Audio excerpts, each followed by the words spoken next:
Je n'avais pas vraiment envie d'y aller. Chaque année, c'est pareil.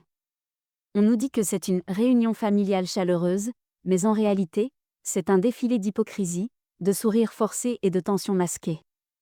Et au centre de tout ça, Camille. Ma cousine. Ou devrais-je dire, la diva familiale. Toujours la première à faire des remarques sur les tenues des autres, à rabaisser les moins bavards, à parler de ses succès en écrasant ceux des autres comme si c'était un jeu. Je la connais. Depuis toujours. Et depuis toujours, j'essaie de me faire petite quand elle est là. Mais cette fois-ci, quelque chose a changé. Le repas se déroulait à peu près normalement. On était une quinzaine autour de la grande table, installée dans le jardin, et même si l'ambiance semblait détendue, il y avait ce fond de malaise que seuls ceux qui connaissent les vraies histoires de famille pouvaient ressentir. Camille parlait fort, comme d'habitude, racontant pour la 100e fois comment elle avait sauvé un projet au travail alors que tout le monde était incompétent. J'écoutais à peine. Jusqu'au moment où elle a parlé d'un événement que j'avais moi-même vécu. Et elle a menti. Complètement. Je ne sais pas ce qui m'a pris, mais j'ai levé la tête et, d'une voix calme, j'ai dit. En fait, je crois que c'était pas exactement comme ça. Ma phrase à peine terminée, elle s'est levée d'un bond. Son visage était rouge de colère.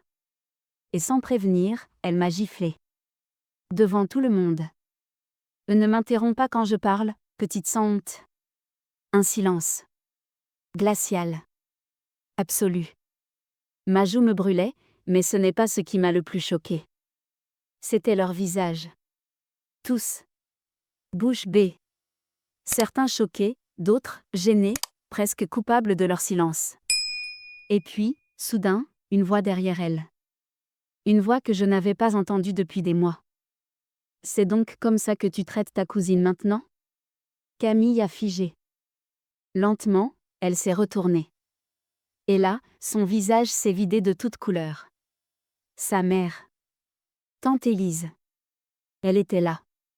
Elle se tenait debout, impassible, le regard dur. La dernière personne que Camille aurait voulu voir dans cette position. Tante Élise ne dit rien de plus pour l'instant.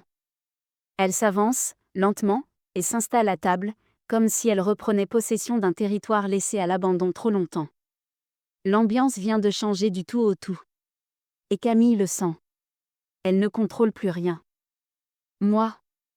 J'étais encore choquée, mais au fond de moi, un sentiment que je n'avais jamais ressenti auparavant commençait à naître. Quelque chose qui ressemblait à de l'espoir. Personne n'osait parler. Camille, elle, n'osait même plus bouger.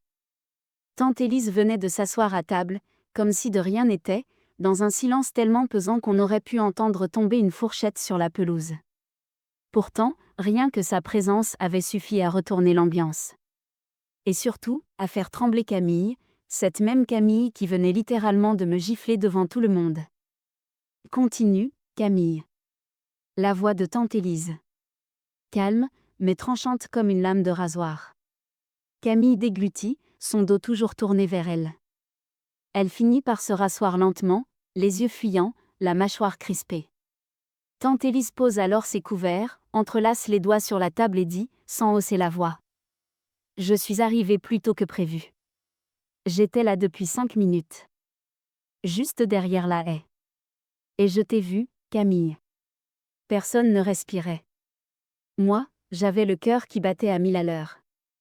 J'avais l'impression que toute la table allait exploser. Camille tente de se reprendre. Elle regarde sa mère, esquisse un rire nerveux. Maman, tu sais comment elle est.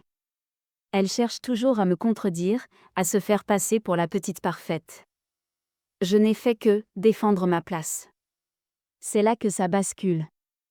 Élise hausse un sourcil, puis répond du tac au tac. Non. Tu l'as humiliée. Devant toute la famille. Comme tu le fais depuis qu'elle a 10 ans. Et là, tout change. Un murmure commence à circuler parmi les invités. Certains hochent la tête, d'autres regardent ailleurs, honteux. Il n'y a que Camille qui ne comprend pas. Ou plutôt, qui refuse de comprendre. Tu ne vas pas faire ça maintenant ? Dit-elle, la voix tremblante. Mais Élise continue, implacable. Tu pensais que je ne voyais rien ? Tous ces repas où tu la faisais passer pour une menteuse, pour une idiote. Tous ces petits jeux pour qu'elle se sente inférieure. Et nous, adultes, on regardait sans rien dire. Elle se tourne vers moi. Son regard change. Il est plus doux, presque protecteur. Elena, tu n'as plus à te taire. Pas ce soir. Et plus jamais après. Je ne savais pas quoi répondre. J'avais attendu toute ma vie que quelqu'un dise ça. Que quelqu'un voie ce que je vivais. Mais c'est Camille qui reprend, d'un ton agressif. Tu choisis son camp? Ta propre fille contre une cousine insignifiante? C'est pathétique, maman. Et là, le choc. Élise claque la main sur la table. Non, Camille. Ce qui est pathétique, c'est de penser que le lien du sang t'autorise à tout. À humilier. À frapper. À dominer. La table entière est figée. Camille est en train de perdre pied, et elle le sait. Mais le plus incroyable, c'est que pour la première fois, les regards se tournent vers moi. Pas pour me juger. Pour m'écouter. Et c'est à cet instant précis que j'ai compris, je n'étais plus seule. Je crois que c'est à ce moment-là que quelque chose s'est brisé en moi. Mais pas de la douleur. Non. C'était autre chose. Une sorte de barrière invisible que j'avais toujours gardée, cette voix intérieure qui me répétait « Ne fais pas de vagues. Ne réponds pas. Reste calme, c'est plus simple. » Mais là, devant toute ma famille, devant Élise qui venait de prendre ma défense avec une force que je n'avais jamais connue, je me suis sentie vue. Enfin. Et j'ai parlé. Tu dis que je cherche à te voler ta place, Camille? Quelle place? Celle de la cousine que tu as toujours utilisée comme ton punching ball moral depuis qu'on est gamine? Un frisson a parcouru la table. Camille a ricané. Un petit rire amer, presque automatique. Tu fais ta victime maintenant? C'est mignon. T'étais juste jalouse, Léna. Toujours en train de me regarder comme si tu voulais ma vie. Mais là, Élise lève la main. Bah assez. Puis elle se tourne vers moi, et dit calmement. Tu peux parler, Léna. Dis-le. Dis-leur ce qu'ils n'ont jamais voulu voir. Alors j'ai raconté.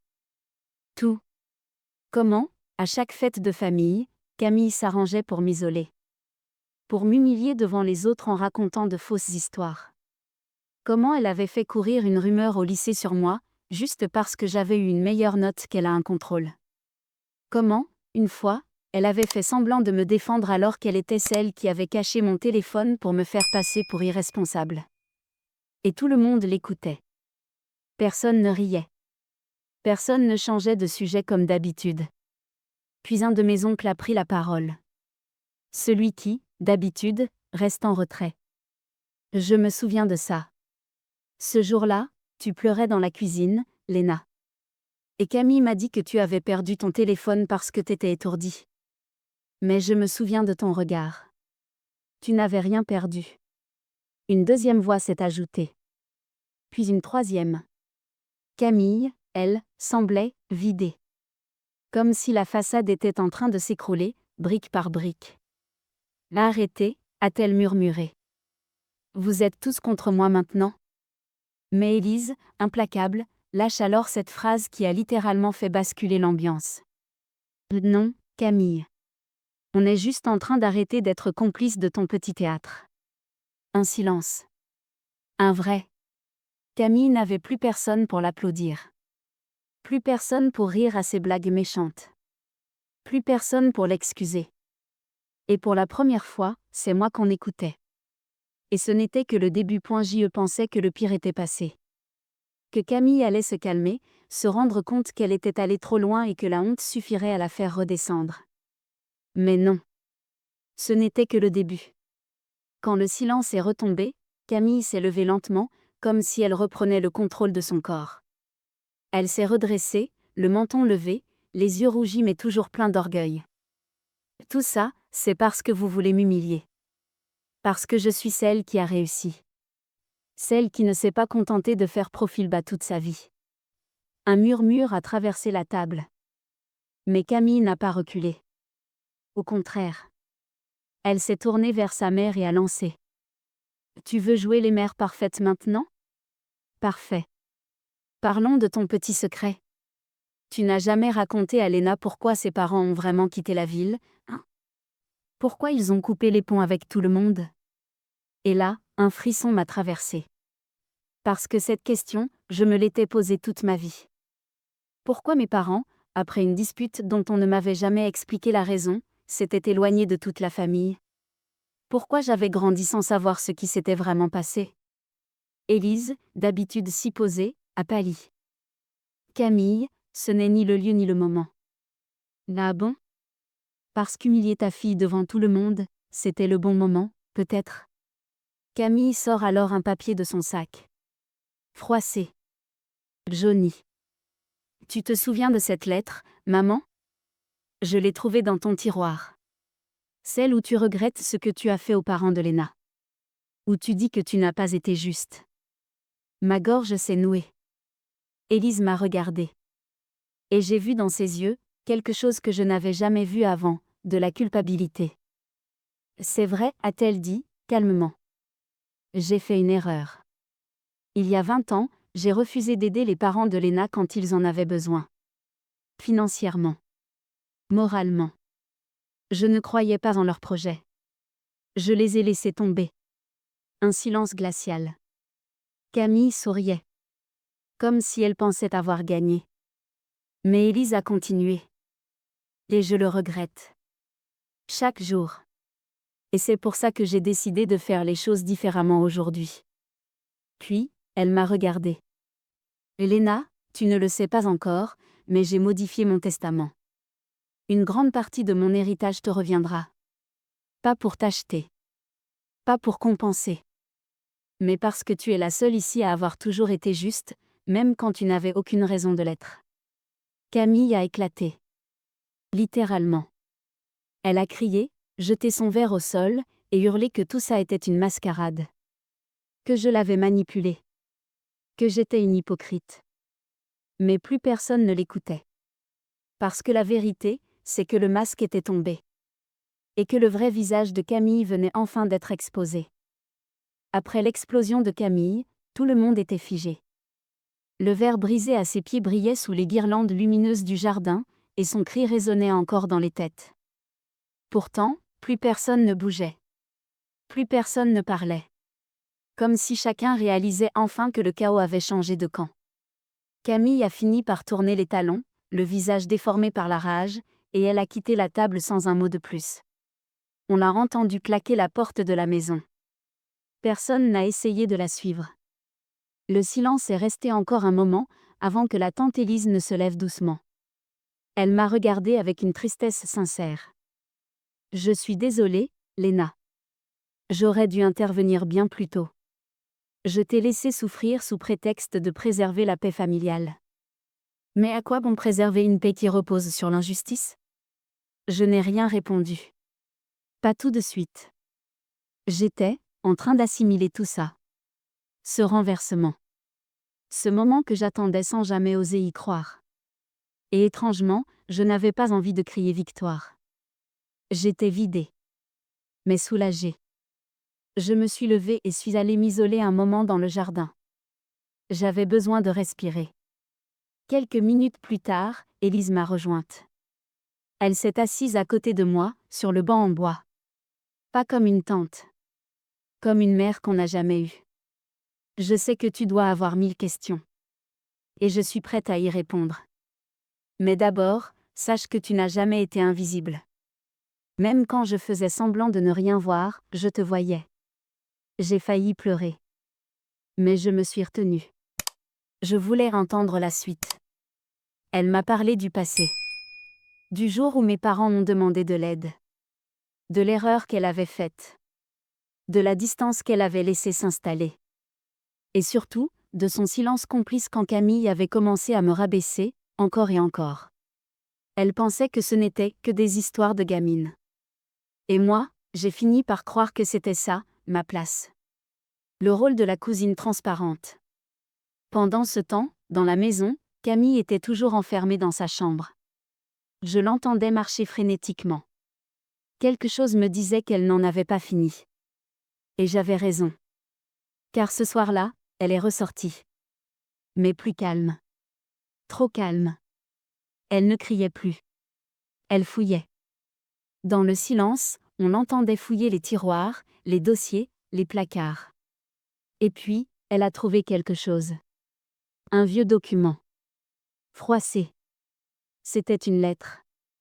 Et en voyant la lueur dans ses yeux, j'ai compris une chose, elle avait trouvé une nouvelle arme. On pensait que Camille avait abandonné. Qu'après sa crise, elle finirait par quitter la maison, emportant avec elle sa colère et sa jalousie. Mais on avait tort. Elle avait simplement changé de stratégie. Quand elle est revenue dans le salon, tous les regards se sont immédiatement tournés vers elle. Mais cette fois, elle n'était pas furieuse. Elle était souriante. Trop souriante. Et dans sa main, elle tenait un papier jauni par le temps, plié plusieurs fois. Vous voulez la vérité ? Très bien. Elle a levé le document en l'air, comme un trophée. La voici. Élise, toujours assise, a pâli. Rien qu'en voyant ce papier, elle a compris. Camille, pose ça. Mais Camille n'a pas obéi. Elle a ouvert la lettre et a commencé à lire à voix haute. C'était une lettre, écrite de la main d'Élise, datée de plus de 20 ans. Une confession. Une lettre jamais envoyée, mais soigneusement gardée. Elle y écrivait qu'elle regrettait profondément la façon dont elle avait abandonné les parents de Léna lors d'un moment critique. Qu'elle avait choisi, par confort, de ne pas s'impliquer dans un conflit familial, même si cela avait brisé une branche entière de la famille. La lettre était sincère, honnête et cruelle à lire à haute voix. Camille, elle, croyait que cette lettre allait retourner tout le monde contre Élise. Mais non. Quand elle a fini de lire, un silence pesant s'est installé. Puis Élise s'est levée, lentement, sans détourner les yeux. Merci, Camille. Merci de rappeler à tout le monde que je suis humaine. Que j'ai fait une erreur. Une grave erreur. Et que je vis avec depuis plus de 20 ans. Elle s'est tournée vers moi. Léna, tu avais le droit de savoir. Je n'ai pas été là quand tes parents ont eu besoin de moi. Et tu en as payé le prix. Aujourd'hui, je veux réparer. Pas avec de l'argent, ni avec des discours, mais en te rendant ce qu'on t'a volé, ta place, ta voix, ta dignité. Personne ne bougeait. Même Camille semblait déstabilisée. Elle avait brandi ce papier comme une bombe, et voilà que sa mère refusait d'exploser. Mais Élise n'en avait pas fini. Mais pour ceux qui se posent la question, oui. Mon testament a été modifié. Camille ne sera plus prioritaire. Parce que je refuse de récompenser la cruauté. Même si elle vient de ma propre fille. L'effet a été immédiat. Camille a blêmi. Elle a ouvert la bouche, mais aucun son n'est sorti. Elle venait de tout perdre en direct. Mais moi, pour la première fois, je me sentais entière. Et ce que je ne savais pas encore, c'est que le pire et le plus libérateur moment restait à venir. Camille est partie peu après. Pas un mot. Pas un regard. Juste un silence plein de rage, un claquement de porte et le bruit de ses talons sur les graviers du jardin. On aurait pu croire à une scène de théâtre, sauf que cette fois, le rideau ne s'est pas refermé sur une héroïne. Et moi ? J'étais là, au milieu de tous ces gens qui m'avaient toujours connue comme la gentille cousine un peu fade. Sauf que maintenant, leur regard avait changé. Ils ne me voyaient plus comme une présence discrète, mais comme la fille qui avait tenu tête à Camille, celle qui avait supporté l'humiliation pendant des années sans jamais perdre son calme. Ce soir-là, j'ai reçu plusieurs messages. Des excuses. Des aveux. Des proches qui admettaient l'avoir vu des choses, mais ne pas avoir voulu s'en mêler. D'autres qui disaient qu'ils regrettaient de m'avoir ignoré ou, pire, d'avoir ri aux blagues de Camille à mes dépens. Élise, elle, n'a pas cherché à justifier ses décisions. Elle a juste dit. Reste encore quelques jours. Tu n'as pas à partir comme si tu dérangeais. Tu es chez toi ici, Léna.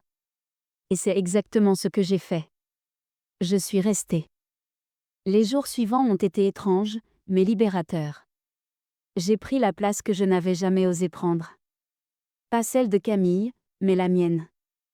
Je me suis mise à parler plus, à participer aux conversations, à rire sans surveiller qui m'écoutait. Et plus je prenais confiance, plus je me rendais compte que le respect, je n'avais jamais eu besoin de le mériter à coups de silence ou de discrétion. Il m'était dû depuis le début. Un après-midi, Élise est venue me voir dans le salon. Elle tenait une boîte en bois. À l'intérieur, des vieilles photos, des lettres, des souvenirs de ma mère, de mon père. Elle m'a dit. Je les ai gardés. Parce qu'au fond de moi, je savais qu'un jour, il faudrait que je te les rende. On a passé des heures à parler. À tout remettre à plat. Pas seulement le passé, mais aussi l'avenir. Élise a été claire. Je n'essaie pas de remplacer ta mère. Je veux juste qu'à partir d'aujourd'hui, tu n'aies plus à te battre seule. Et pour moi, ça valait plus que n'importe quel héritage. Mais le plus surprenant, c'est que même sans Camille dans les parages, elle était encore là. Dans les conversations. Les non-dits. Les silences gênés. Un soir, Élise m'a confié qu'elle avait reçu un message de sa fille. Long. Confus. Parfois en colère, parfois désespéré. Camille lui disait qu'elle ne comprenait pas pourquoi tout le monde lui tournait le dos. Et c'est là qu'Élise a dit une chose que je n'oublierai jamais. Camille n'a pas besoin qu'on la sauve. Elle a besoin de faire face. Et peut-être qu'un jour, elle comprendra que ce n'est pas le monde entier qui lui en voulait. C'est elle qui a creusé son propre vide. Moi, je ne savais pas si je pouvais lui pardonner. Pas encore. Mais je savais une chose, je n'étais plus l'ombre de cette famille. J'étais prête à avancer. Avec ou sans elle. Une semaine plus tard, j'étais de retour chez moi, dans mon petit appartement en ville. Loin des regards, loin des non-dits, loin du poison lent que Camille avait laissé dans les murs familiaux. Et pourtant, elle n'avait jamais été aussi présente dans mon esprit. Je pensais que tout était terminé. Que l'humiliation, les disputes, les rancunes, tout ça était derrière moi. Mais c'était sans compter cette enveloppe beige, glissée sous ma porte un matin pluvieux. Aucun nom, aucune adresse. Juste mon prénom. Léna. Mon cœur s'est figé. À l'intérieur, une lettre. Manuscrite. L'écriture de Camille. Pas de bonjour, pas d'excuse directe. Juste, une version d'elle que je n'avais jamais lue. Tu as toujours eu quelque chose que je n'ai jamais su nommer, Léna. Une sorte de calme qui me rendait folle. Peut-être parce que je n'ai jamais su l'avoir moi-même. Elle racontait son enfance. Le poids de devoir être parfaite. Le regard dur d'Élise, les attentes silencieuses, la peur constante de ne jamais être assez. Et ce moment où, pour la première fois, elle avait compris que j'étais la préférée de leur père. Une jalousie qu'elle n'avait jamais réussi à évacuer. Mais le plus bouleversant, c'était cette phrase. Je t'ai haï pour une chose que tu ne savais même pas que tu possédais. Et je me suis construite en t'écrasant, juste pour avoir l'illusion d'exister. Je suis restée assise des heures à relire ces lignes. Parce que, pour la première fois, Camille ne criait pas. Elle écrivait. Elle avouait. Mais ça ne voulait pas dire que je devais oublier. Ce n'était pas une demande de pardon. C'était une déposition. Un cri du cœur sans retour. Et c'était suffisant. Quelques jours plus tard, Élise m'a appelée. Elle avait aussi reçu une lettre. Plus froide. Plus distante. Mais avec un fond semblable, un besoin de couper. De tout laisser derrière. Camille partait à l'étranger, sans dire où, ni jusqu'à quand. Elle écrivait qu'elle avait besoin de disparaître pour comprendre qui elle était vraiment, sans la famille, sans moi, sans son masque. J'ai raccroché. Et j'ai pleuré. Pas de tristesse. Pas de colère. Juste de soulagement. Parce que la boucle était bouclée. Mais surtout, parce que pour la première fois depuis longtemps, je pouvais respirer sans avoir à me justifier. J'ai pris un carnet. Et j'ai commencé à écrire. Pas pour répondre à Camille. Pas pour les autres. Mais pour moi. Pour me souvenir que cette histoire n'était pas celle d'une gifle en plein repas, mais celle d'une renaissance. La mienne. Et peut-être qu'un jour, si Camille revient, je pourrai lui lire mes mots. Pas pour lui faire mal. Mais pour lui montrer ce que j'ai construit, là où elle pensait m'avoir détruite.